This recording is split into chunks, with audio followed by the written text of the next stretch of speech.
आदरणीय अण्णासाहेब आपल्यासमोर गुरु महाराजांचे विचार सविस्तर रूपात मांडतील अशा अण्णासाहेबांना सर्व संघाच्या वतीने प्रार्थना करतो। जय गुरुदेव।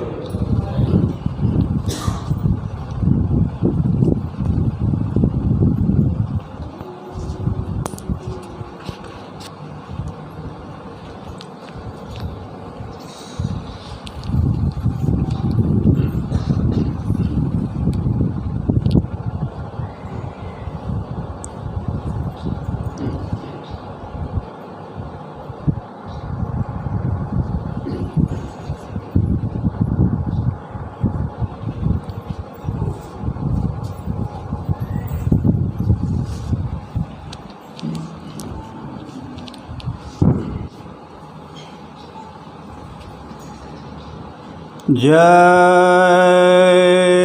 गुरुदेव। जय गुरुदेव। जय गुरुदेव नाम किसका? प्रभु का। जय गुरुदेव नाम किसका? प्रभु का। ये नाम नहीं इंसान का,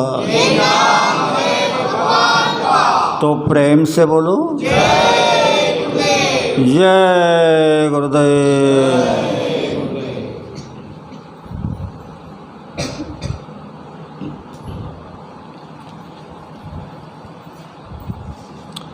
सबसे पहले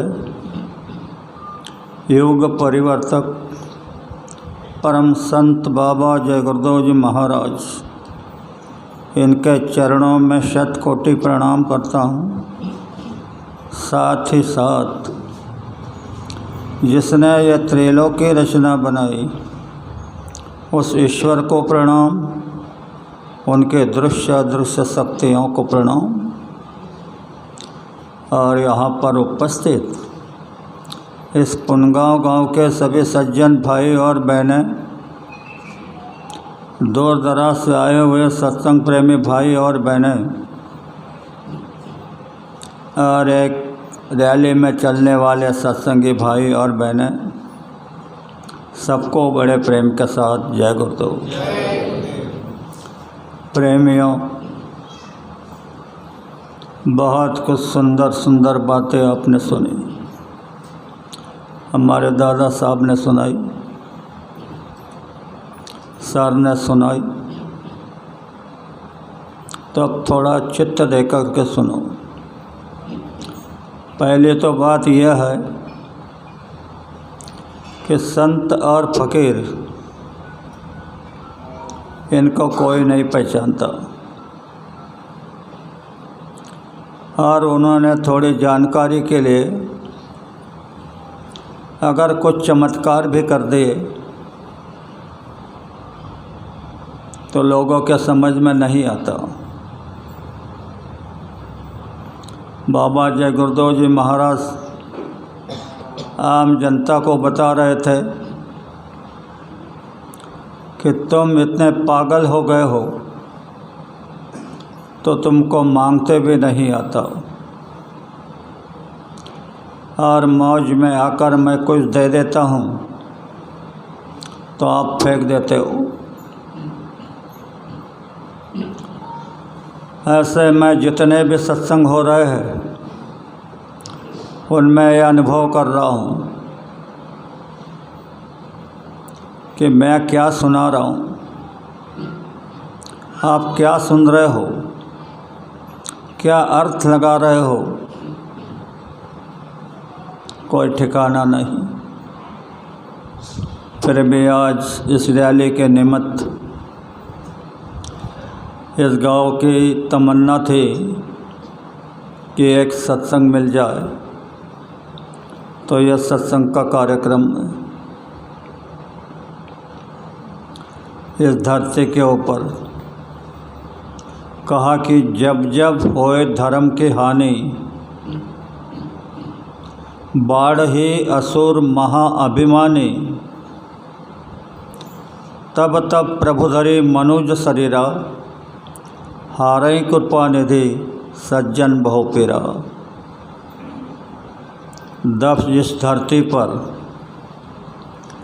मानव मानवता को छोड़कर पशुतुल्य कार्य करने लग जाता है, राक्षसों के भी कार्यों से भी बढ़कर गुनाह करने लग जाता है, ऐसे समय में योग का परिवर्तन अनिवार्य हो जाता है। ऐसे तो इस धरती के ऊपर छोटे मोटे परिवर्तन होते रहते हैं, जो सामाजिक परिवर्तन है, राजनैतिक परिवर्तन है, धार्मिक परिवर्तन है, यह तो संतों के लिए उंगलियों का खेल है। फिर भी लोगों को समझना मुश्किल हो रहा है। आज लोगों ने मानवता धर्म छोड़ कर के पशुतुल्य कार्य करने लगे हैं। तो ऐसे समय में बाबा जी ने आप सबको इशारा दे दिया कि कलयुग में कलयुग जाएगा और कलयुग में ही सतयुग आएगा। बात अटपटी है। कलयुग को अभी 5000 और कुछ वर्ष हुए और यह तो बहुत दिन चलने वाला है। तो बीच में ही कैसे सतयुग आ जाएगा? तो बड़े बड़े पंडित, बड़े बड़े ज्ञानी सोचते हैं कि यह भ्रमित बनाने का एक कार्य है, पर यह नहीं सोचते कि महात्मा बता रहे हैं। तो यह खाली बाबा जी बता रहे हैं और कोई महात्मा ने बताया है? तो हमारे देश के सूरदास जी पहुँचे हुए महात्मा थे। लोगों ने उनको कवि कहा, पहचान नहीं पाए। लोग अपने मन से डिग्री दे देते हैं। तो उन्होंने लिखा है, अपनी दिव्य दृष्टि से देख करके उन्होंने लिखा कि संवत 2000 के ऊपर ऐसा योग पड़े, मेघनाथ रावण का बेटा पुण्य जन्म धरे। जिस रावण के बेटे ने त्रेता में देवताओं को जर्जर कर दिया था, इंसानों के तो बात छोड़ दो, वही आज कल युग में जन्म लेगा, ऐसे सूरदास जी बता रहे हैं। तो मुझे आश्चर्य होता है कि लोग इस पर सोचते क्यों नहीं। फिर बाद में कहा, पूरब पश्चिम उत्तर दक्षिण 24 काल फिरे। काल पड़े नहीं, काल फिरे। अकाल मृत्यु जगमाही व्यापे, प्रजा बहुत मरे। और कहा कि काल जाल से वही बचे जो सद्गुरु ध्यान धरे। आगे लिखा, सहस्र वर्षलक सतयुग व्यापे, सुख की दशा फिरे। सूरदास कहे सुर हरि की यह लीला, टारे नहीं टरे। उन्होंने इशारा दे दिया है कि 1000 बरस के लिए कलयुग में सतयुग आएगा। यह सभी बातें डिंडोरा लगा करके पिटाई करके सुनाई जा रही है, पर लोगों का उधर ध्यान नहीं।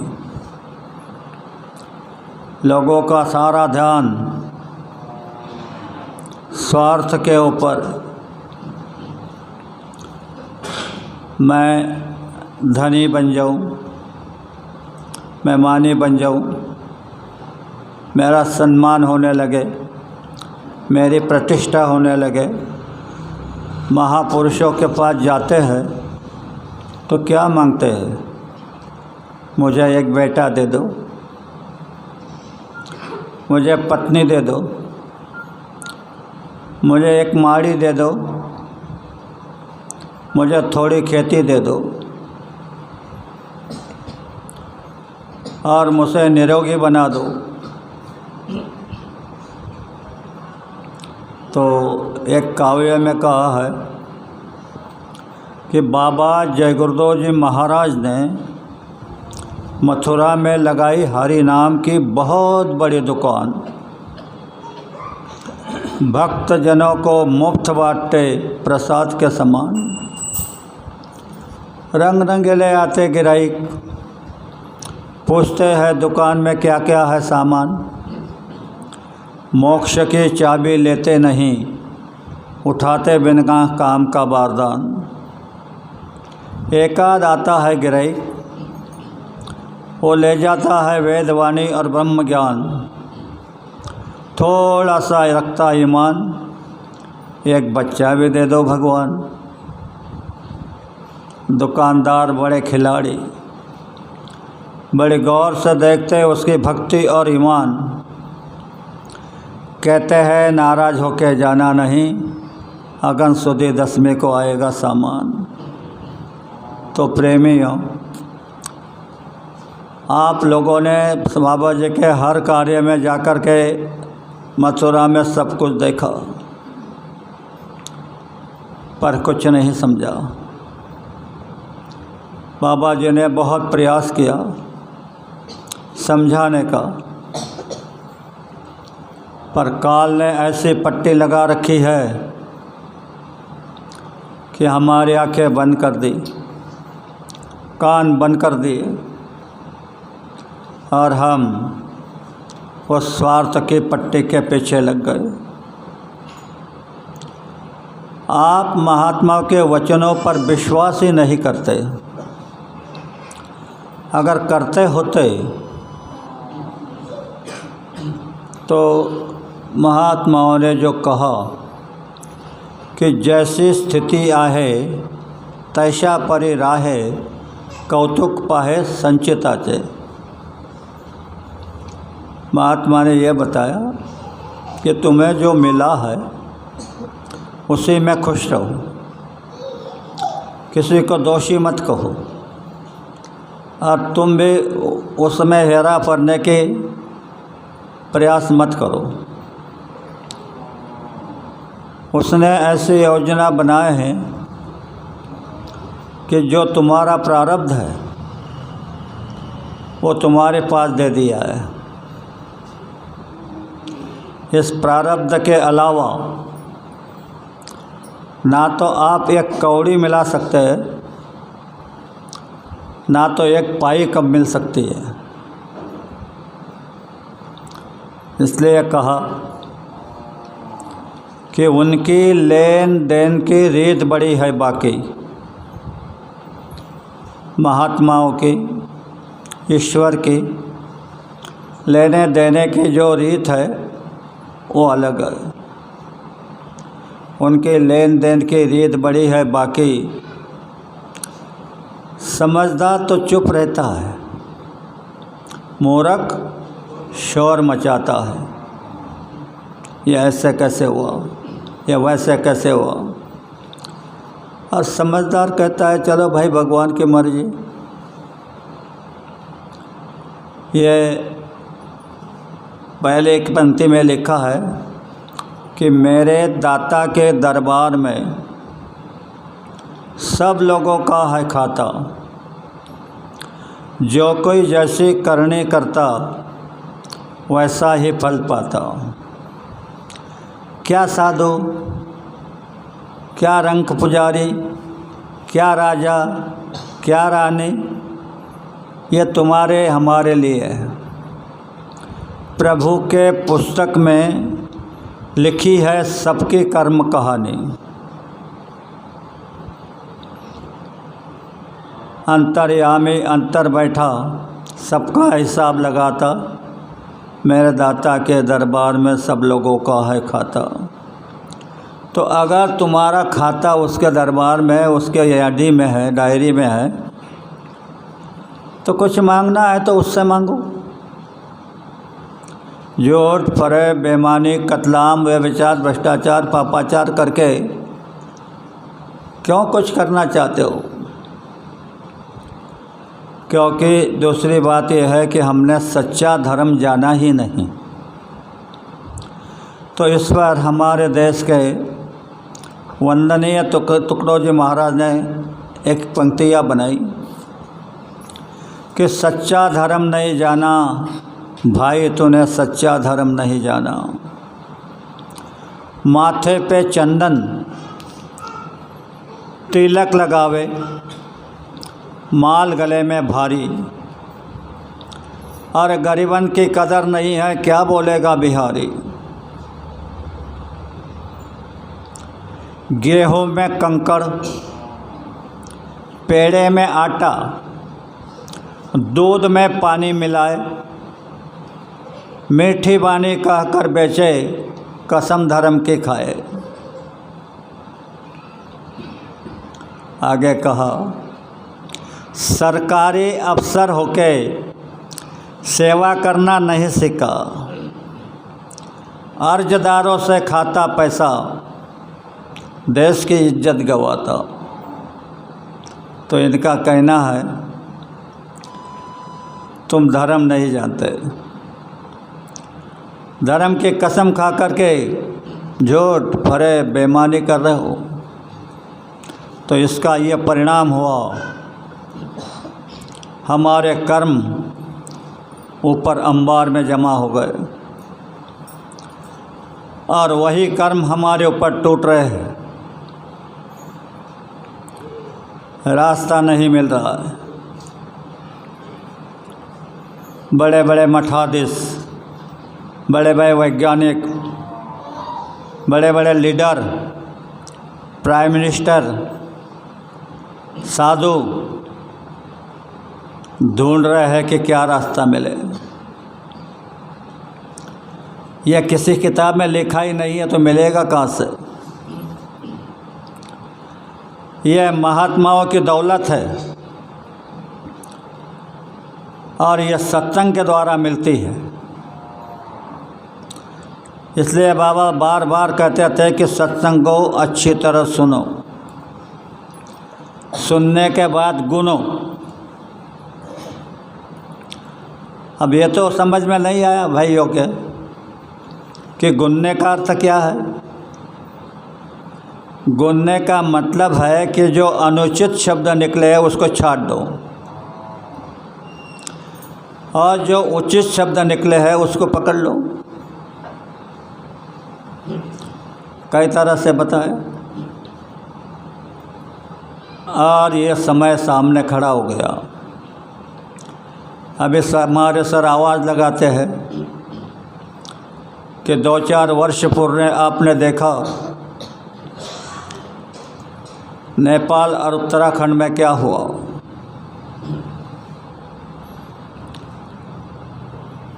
ढक फूट गए, ज़बरदस्त बारिश हो गई।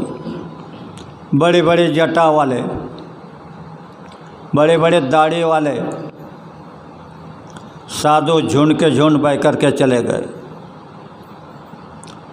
जिनको संसार नहीं था, जिनको संसार नहीं, कुछ नहीं, तो यह कैसे बह के चले गए। और भगवान कृष्ण तो वादा करते हैं कि यदा यदा धर्मस्य ग्लानिर्भवति भारत अभ्युत्थानम अधर्मस्य तदात्मानं सुजाम्यहम् परित्राणाय साधूनाम, मैं साधु की रक्षा करूँगा। यह तो उनका वादा है। परित्राणाय साधूनाम विनाशाय च दुष्कृताम, दुष्कर्म करने वाले का विनाश करूँगा। विनाशाय च दुष्कृताम संभवामि युगे युगे, हर युग में आता हूँ। तो युग में जब आऊँगा तो पहले अभ्युत्थानम अधर्मस्य, अधर्म का उत्थान करूँगा। और जो कहा परित्राणाय साधु नाम, साधु की रक्षा करूँगा। तो साधु वेशभूषा का नाम नहीं, दाढ़ी बाल का नाम साधु नहीं। महात्माओं की भाषा में साधु उसको कहते हैं कि जो आत्म साक्षात्कार की साधना करता है। और उस साधु बना